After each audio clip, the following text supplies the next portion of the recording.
স্বাধীনতা অর্জন করতে হয়েছিল।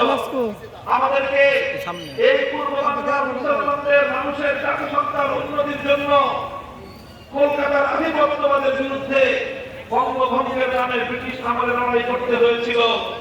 আর সেই লড়াইয়ের বিরুদ্ধে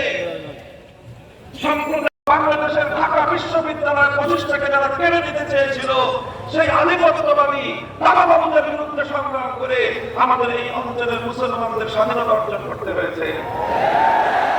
এরপর 1947 সাল থেকে 1971 সাল 24 বছর পর্যন্ত পশ্চিম পাকিস্তানের খান পাঠানদের বিরুদ্ধে আমাদেরকে লড়াই করতে হয়েছে।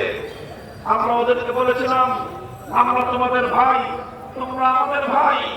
ওরা আমাদেরকে বলতে চেয়েছিল, না বাঙালি তোমরা আমাদের দাস, আমরা তোমাদের প্রভু। আমরা লড়াই করে সংগ্রাম করে স্বাধিকার অর্জন করেছি, কিন্তু তিক্ত অভিজ্ঞতা হতে বারবার আমাদের এই সংগ্রামের সফলতাকে ছিনতাই করা হয়েছে। 1971 সালে ইনশাআল্লাহ বলেছি সংগ্রাম শুরু হয়েছিল কোরআন সুন্নাহ বিরোধী কোন আইন তৈরি না করার কমিটমেন্ট দিয়ে। যারা ক্ষমতায় এসেছিল 71-এর 16 ডিসেম্বর বিজয় অর্জন করার কয়েক মাসের মধ্যেই নতুন করে আরেক চেতনা উন্মেষ ঘটলো। আরেক চেতনা বাইরে থেকে আমদানি হলো, সেই চেতনার নাম হলো 72-এর চেতনা।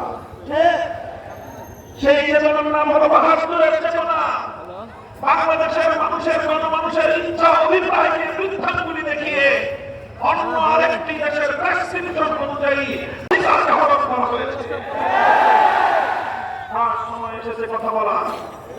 আমরা বলতে চাই, এদেশের হাজার বছরের ইতিহাস ঐতিহ্যকে সামনে রেখে বাংলাদেশের সংবিধান তৈরি হওয়া উচিত। কাজেই 71-এর বিজয়ের কয়েক মাসের মধ্যে আমাদের বিজয় ছিনতাই হয়েছিল। 2024 সালের আগস্ট বিপ্লবের পর, যেটাকে এদেশের তরুণ প্রজন্ম দ্বিতীয় স্বাধীনতার যুদ্ধ বলে আখ্যায়িত করছে, এই দ্বিতীয় স্বাধীনতার পর আবার সেই পরাজিত শক্তি পেছন দরজা দিয়ে আমাদের পিঠে চুরিকাঘাত করবার চেষ্টা করছে। আমরা শান্তির জয়গান গাইছি,